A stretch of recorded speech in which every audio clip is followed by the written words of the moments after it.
There are three non-Chinese mid-range phones right now that I would personally recommend to friends and family: Samsung Galaxy S24 FE, the Galaxy A56, and Pixel 9a.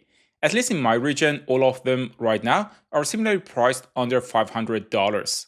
I am Mo, this is Tecmo, and I'm going to do a battery test, but also performance and camera today on 5G. I charged all three phones to 100%, set them to the same brightness using a lux meter, and connected them to the same 5G network and the same Wi-Fi. All phones are updated to the latest version, which means the S24 FE is running One UI 7. For performance, I will run a couple of benchmarks real quick since I don't want to drain the batteries. The S24 FE is running Exynos 2400E, the Pixel 9a is running Tensor G4, and the A56 is sporting Exynos 1580. They are all 4nm technology made in Samsung Foundry, and the difference between them is more on the clock rate, architecture, and number of cores. On Geekbench, the S24 FE gets the best score both in single core and multi-core. Pixel 9 is also doing better than the Galaxy A56, but the difference is not that huge, which is interesting since the Tensor G4 is supposed to be a flagship chipset. The GPU unit is different among these three phones, and naturally, we should expect a different result. Around the 3D Mark Wildlife Extreme test, and here the S24 FE got around 3900, the Pixel got 2600, and the A56 got 1300. In practical terms, it means that the A56 is probably going to struggle in heavier games and also in photo and video processing. Therefore, the videos that will come out of the other two phones should in theory have better quality since the phone can process them more. Now the S24 FE is at 97%, the Pixel 9a at 99%, and the A56 at 98% battery life. The S24 FE has the smallest battery capacity at 4700 mAh, the Pixel 9a has the largest among them at 5100 mAh, and the A56 is at 5000 mAh. That in theory should mean that the battery endurance of these phones should be very close, but in reality, phones with more powerful chipsets are also more power hungry, and I do expect the difference to be larger than what the battery capacity suggests. For the first test, I decided to play YouTube on Wi-Fi on all three phones. Running YouTube on Wi-Fi is very power efficient since the OLED technology on the phones doesn't use that much power. None of these phones have an LTPO display, which means they are running a constant refresh rate. The max refresh rate on all of them is 120 Hz. Running YouTube on Wi-Fi lasted for 2 hours, and right now the battery percentage is close. I then switched to 5G and ran the same test. In this test, the phones will use more power since 5G connections often use more energy than Wi-Fi, and also 4G because of how the modem works. This is where usually the phones with better modems and power efficiency will help preserve the battery. I ran this part of the test for another 2 hours, and by the end of it, the S24 FE was at 65% and around 34 degrees Celsius, which is 93 degrees Fahrenheit.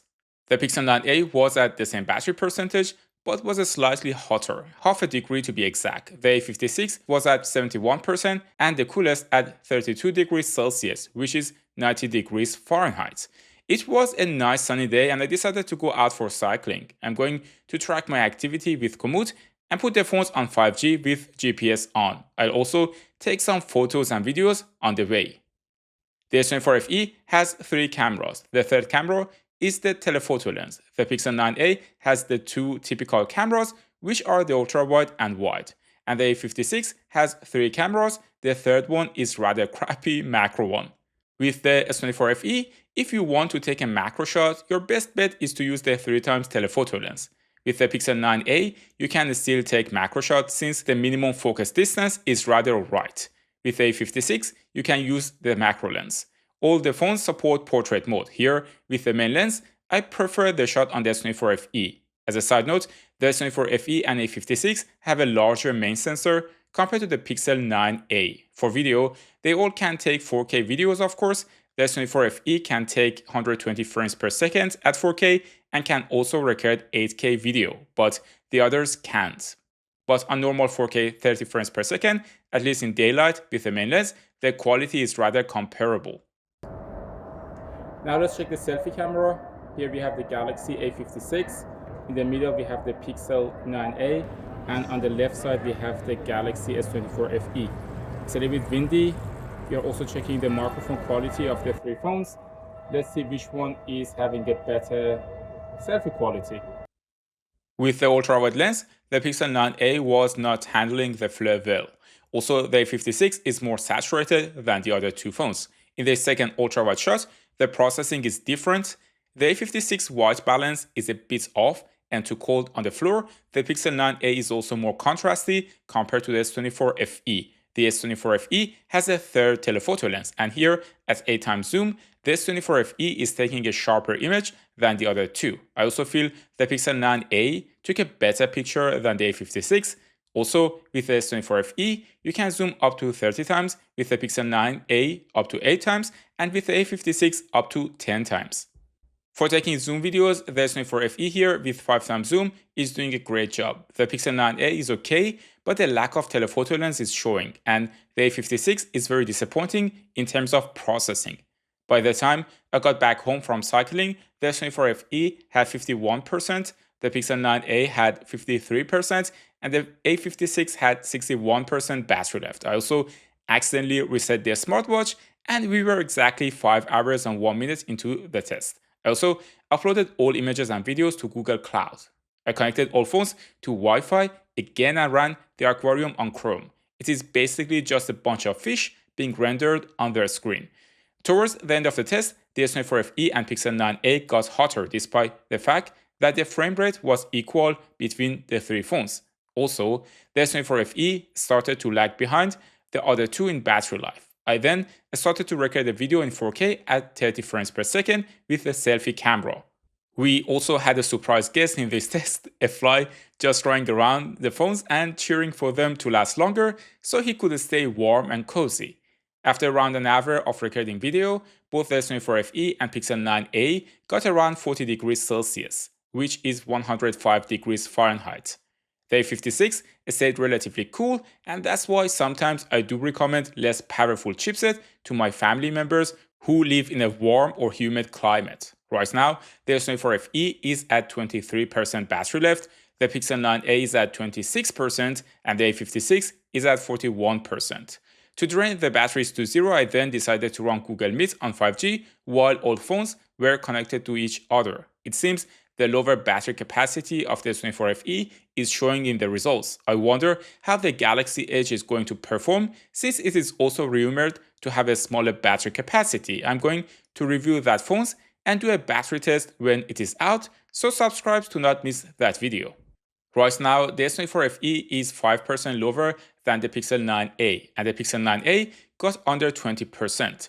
This is where the Pixel 9a disconnects itself from 5G and connects to 4G to preserve more battery life.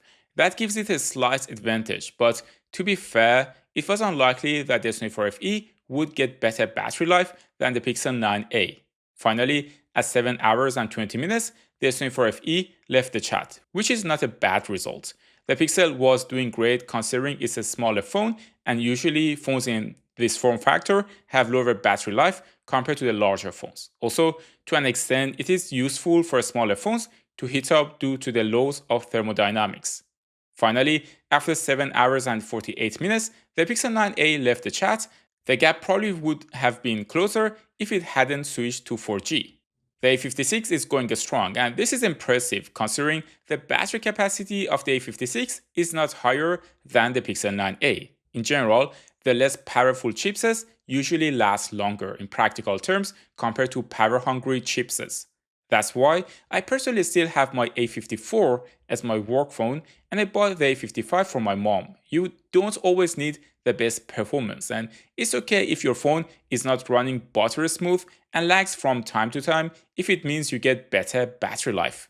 Finally, after 8 hours and 31 minutes, the A56 left the chat, and that's truly impressive. In performance terms, the S24 FE was the first, followed by the Pixel 9a, and then the A56, but in terms of battery life, the order is exactly reversed.